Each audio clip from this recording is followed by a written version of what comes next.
يا بلبل الأغصان غرد مدى الأزمان عن أهل وحي الله عن حملة القرآن.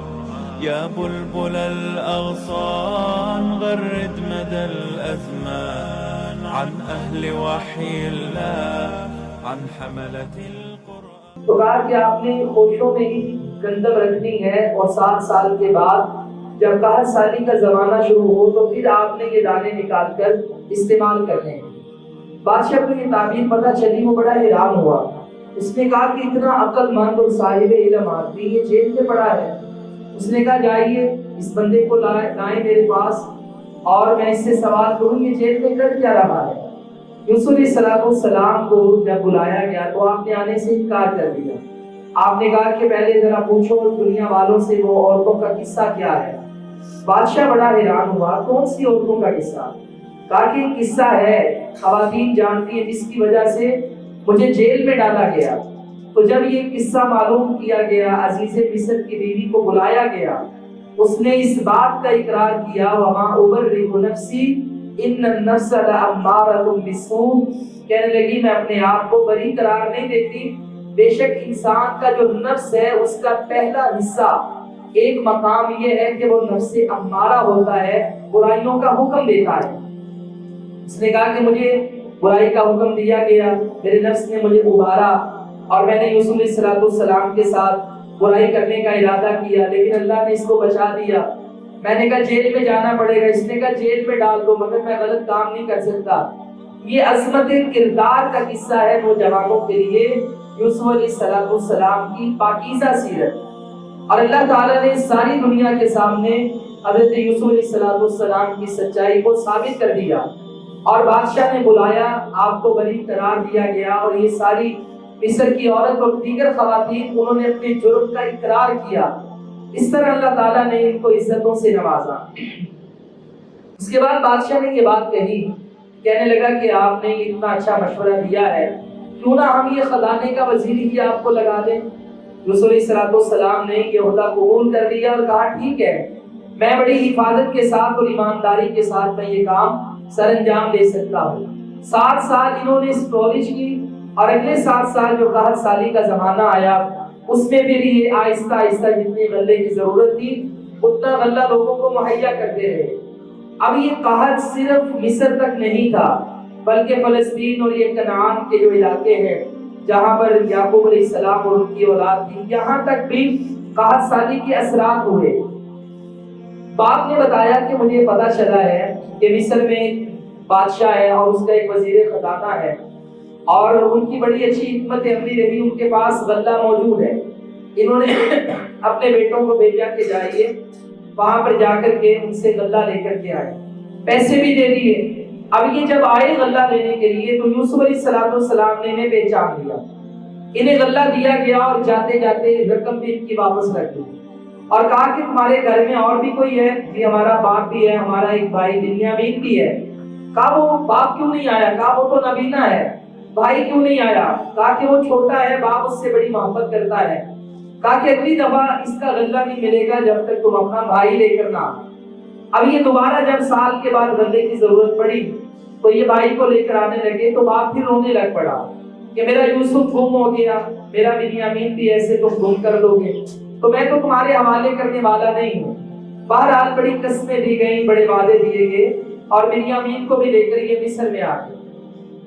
باپ نے ان کو نصیحت فرمائی کہ تم میرے 10 بیٹے اور 11واں بنیامین جب تم سواریوں پہ سوار ہوگے تو اکٹھے شہر میں داخل نہ ہونا، یعنی لوگ ایسے 10 بھائیوں کو اتحاد و اتفاق سے دیکھتے ہوئے نظر نہ لگا دیں، حسد کا شکار نہ یہ ہو جائیں۔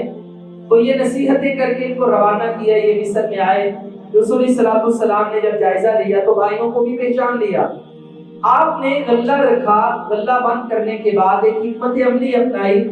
آپ یہ چاہتے تھے کہ بنیامین کو میں اپنے پاس رکھوں۔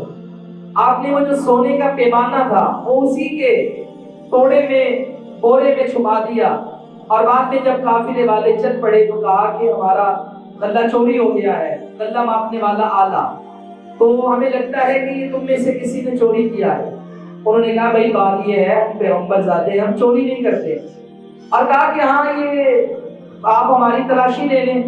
جب تلاشی لی گئی اور آخر میں بنیامین کا غلہ چیک کیا گیا تو وہاں سے پیمانہ نکلا۔ آپ نے کہا کہ تمہاری شریعت میں کیا سزا ہے؟ کہا کہ سزا یہی ہے کہ جس کی چوری ہو اس کے پاس 1-2 سال رہا جاتا ہے، اور جو مجرم ہو وہ ان کی خدمت کرتا ہے۔ اور 7 بھائیوں نے کہا کہ اس کا جو بھائی تھا نا یوسف، وہ بھی ایسے ہی کام کرتا تھا، کیونکہ یوسف اور بنیامین یہ یعقوب کی دوسری بیوی کی اولاد تھی۔ تو یوسف علیہ السلام دل میں بڑا افسوس کرنے لگے، انہیں تو بات معلوم تھی، تو انہوں نے بنیامین کو اپنے پاس رکھ دیا۔ بڑے بھائی نے بڑی منتیں کی، آپ اسے چھوڑ دیں، ہم میں سے کسی کو رکھ لیں، ہمارا باپ آگے بڑا ضعیف ہے۔ کہا نہیں، میں اس کو چھوڑنے والا نہیں ہوں۔ تو یہ بنیامین کو اپنے پاس رکھا، ایک بھائی اور بھی رہ پڑا، باقی واپس چلے گئے۔ اب باپ بھی رونے لگ پڑا کہ آگے یوسف گیا، اس کا بھائی بنیامین بھی چلا گیا۔ پھر یعقوب علیہ السلام نے خط لکھا اور کہا جائیے جا کر کے میرا غم، میرا درد کہ میرا ایک بچہ تو دنیا میں جیتے جاگتے میری آنکھوں سے دور ہو گیا، بچپن بھی گزر گیا، اس کی جوانی پتہ نہیں کس حالت میں ہوگا، وہ جا کر کے عزیز مصر کو یہ میرا خط دینا اور اسے کہنا کہ یہ بنیامین میرے حوالے کر دے۔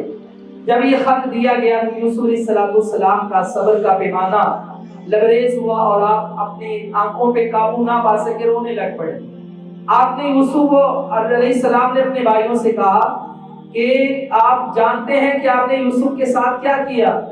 تو وہ سمجھ گئے کہ یہ ہمارا بھائی یوسف ہی لگتا ہے۔ انہوں نے کہا انت یوسف، کیا یوسف تو نہیں جسے ہم نے مصر کے قافلے والوں کو بیچا اور بازاروں میں آ کے تو بکا؟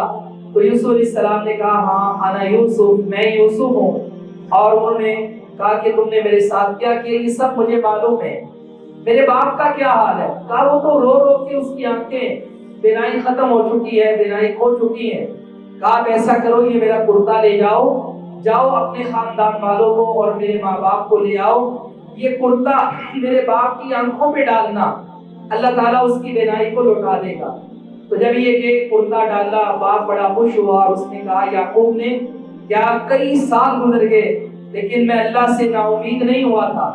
میں تمہیں کہتا تھا لا تیأسوا من رحمت اللہ، جاؤ یوسف کو ایک بار تلاش تو کرو، اللہ کی رحمت سے نا امید نہ ہو۔ تو یہ باپ بھی اولاد لے کر سب لے کر یہ مصر میں آ گئے۔ اب یہ وہاں پر یوسف علیہ السلام کے پاس آئے تو بھائی سارے کے سارے یوسف علیہ السلام کے سامنے سجدے میں گر پڑے، کیونکہ تعظیمی سجدہ یہ ہماری شریعت میں حرام ہے۔ تعظیمی سجدہ پہلی شریعتوں میں اس کی اجازت تھی۔ تو یہ سارے سجدے میں گر گئے اور یوسف علیہ السلام نے کہا ابا جان، یہ میرا وہی خواب ہے نا جو بچپن میں آیا تھا کہ 11 ستارے، چاند اور سورج مجھے سجدہ کر رہے ہیں، یہ اسی کی تعبیر ہے۔ اور اب بھائی پریشان ہیں کہ یہ یوسف ہمارے ساتھ کیا کریں گے۔ آپ نے کہا لا تثریب علیکم الیوم، تم بھی اللہ سے معافی مانگو۔ باپ سے کہا آپ بھی معافی مانگے، میں بھی معافی مانگتا ہوں ان کے لیے، اور میں آج بدلہ نہیں لوں گا بلکہ میں نے آج تم سب کو معاف کر دیا ہے۔ تمہارا جرم تو بہت بڑا ہے، بد دلی سخت دلی سے تم نے ایک بھائی کے ساتھ بچپن کی حالت میں جو کیا، یہ جرم تو بہت بڑا ہے، مگر میں اللہ کے لیے تمہیں معاف کرتا ہوں۔ اب نبی کریم علیہ السلام کو اللہ تعالیٰ یہ مکی زندگی میں واقعہ سنا کر بتانا یہ چاہتا ہے کہ حسد کی بنیاد پر یہ لڑائی کا آغاز کیا گیا، اور جس طرح اللہ نے یوسف علیہ السلام کو سرخرو کیا ہے اسی طرح اللہ نے کامیابی آپ کو دینی ہے۔ اور اسی طرح ہوا جہاں سے نبی علیہ السلام کو قتل کے پلان بنا کر نکالا گیا، 10 سال کے بعد 8 سال کے بعد آپ واپس وہاں پہ آئے، مکہ فتح ہوا، بیت اللہ میں کھڑے ہیں، ساری دنیا آپ کے سامنے ہے، دشمن بھی آپ کے سامنے ہے، خوف زدہ ہے کہ پتہ نہیں ہمارا کیا بنے گا۔ آپ نے کہا جو یوسف علیہ السلام نے اپنے بھائیوں سے کہا تھا، آج میں بھی تمہیں یہ کہتا ہوں کہ میں نے آج کے دن تمہیں معاف کر دیا، لا تثریب علیکم الیوم۔ یہ رسول اللہ صلی اللہ علیہ وسلم کی زندگی کے لیے اللہ تعالیٰ نے ایک رول ماڈل کے طور پر حضرت یوسف علیہ السلام کا قصہ بیان فرمایا۔ قرآن مجید نے ایک مقام پر تو ان کا وزیر خزانہ ہونا ثابت کیا، اور ایک مقام پر آخر میں کہا یہ عزیز مصر بن گئے۔ ہو سکتا ہے کہ یوسف علیہ السلام بعد میں بادشاہ بھی بنے، کیونکہ قرآن اس بات کی شہادت دیتا ہے۔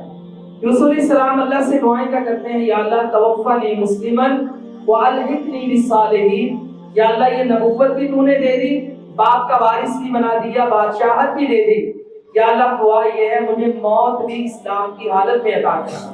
بندہ دنیا میں بڑے نیک کام کرتا ہے لیکن اگر خاتمہ اچھا نہ ہو تو کوئی فائدہ نہیں۔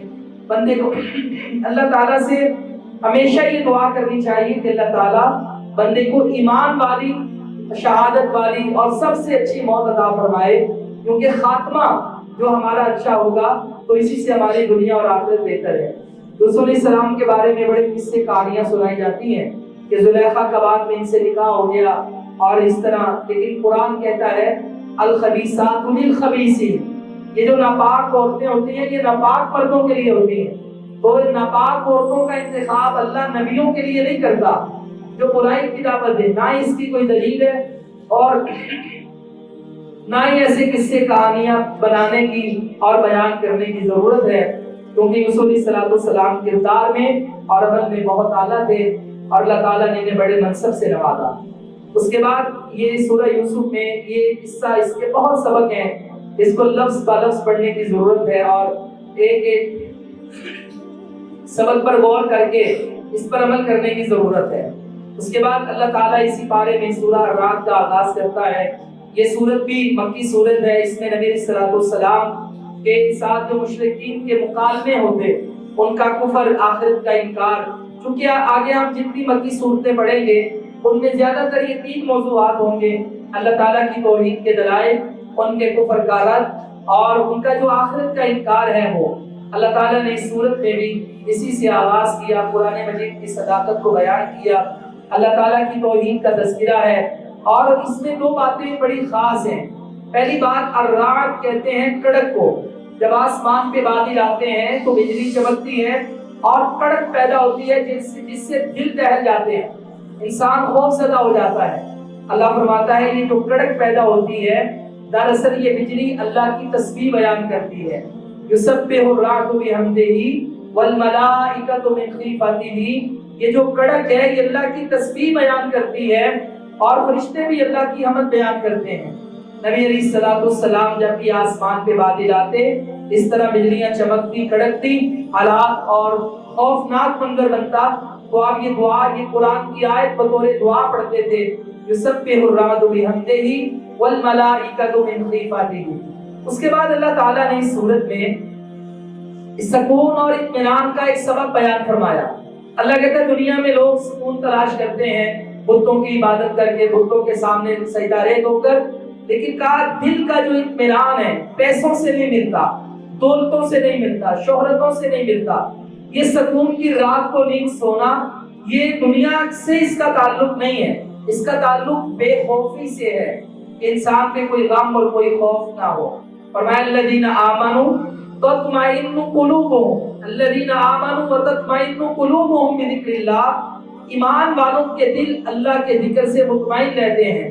الا بذکر اللہ تطمئن القلوب، خبردار ایک بات یاد رکھنا، دلوں کا سکون دنیا داری سے نہیں ملتا، اللہ کے ذکر سے ملتا ہے۔ اللہ کا ذکر کیا ہے؟ ہر وقت زبان سے اللہ کا ذکر کریں، کام کر رہے ہیں، دکان پہ ہیں، چلتے ہیں پھرتے ہیں، اللہ کا ذکر کریں، اتنا عادی بنا لیں جب ہمیں موت آئے تو ہماری زبان پر اللہ کا ذکر جاری ہو۔ کتنے لوگ ایسے ہیں جو قرآن پڑھنے والے، اللہ کا ذکر کرنے والے، جب وہ پاگل ہو جاتے ہیں تو دیوانگی کی عادت میں بھی قرآن پڑھ رہے ہوتے ہیں۔ کتنی ایسی ویڈیوز ہمیں یوٹیوب پر ملتی ہیں، کیونکہ ان کی عادت یہ تھی، اور جن کی عادت گالیاں بکنے کی ہے، اگر وہ پاگل ہوں یا مرنے کا وقت ہو تو وہ گالیاں ہی بکیں گے۔ تو ہمیں اللہ کے ذکر کی عادت ڈالنی چاہیے۔ نبی صلی اللہ علیہ وسلم ہر وقت اللہ کا ذکر کرتے۔ سورہ ابراہیم یہ بھی سورت اسی پارے میں ہے، اس کا بھی عنوان اللہ تعالیٰ کی توحید، عقیدہ آخرت، قرآن مجید کی حقانیت اور صداقت ہے۔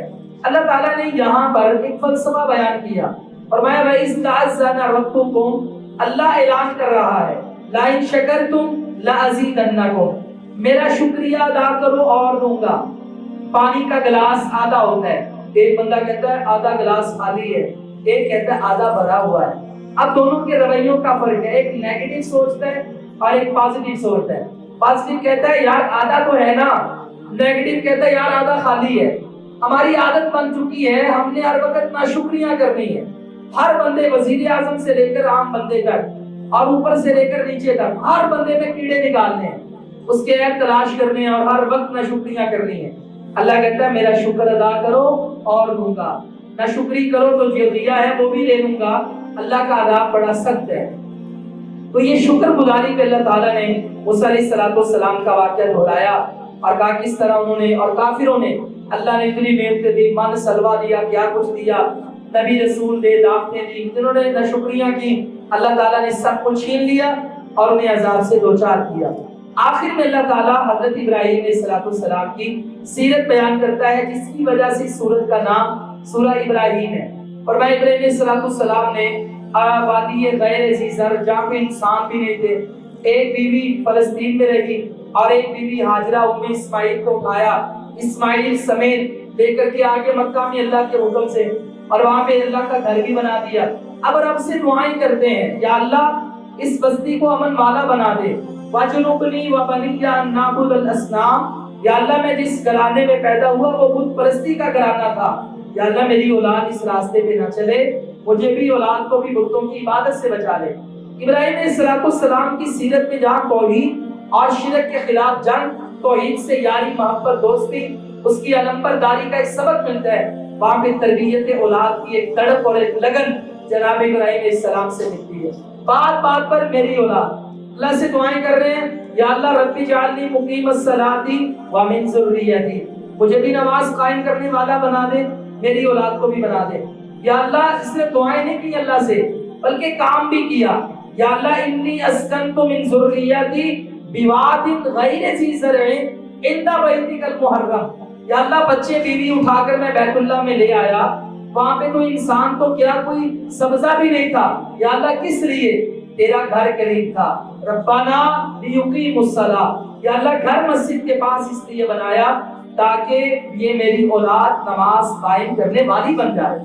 قدم قدم پہ یا اللہ وہ اولاد کے عقیدے کی فکر، اولاد کی نمازوں کی فکر، نماز کے لیے گھر مسجد کے پاس لے لیا، اور نماز تشہد میں دعائیں رب اجعلنی مقیم الصلاۃ ومن ذریتی، یہ تڑپ یہ لگن حضرت ابراہیم علیہ السلام کی بحیثیت باپ اور بحیثیت ماں اللہ تعالی ہم سب کو عطا فرما دے تاکہ ہم بھی صحیح دین پر رہیں اور اپنی اولادوں کو بھی اس تڑپ اور لگن سے جس عقیدے پہ اور نماز پہ ہم چلیں اور مریں اسی پر اولاد کو چلائیں اور وہ بھی دنیا سے جائیں۔ اللہ عمل کی توفیق عطا فرمائے۔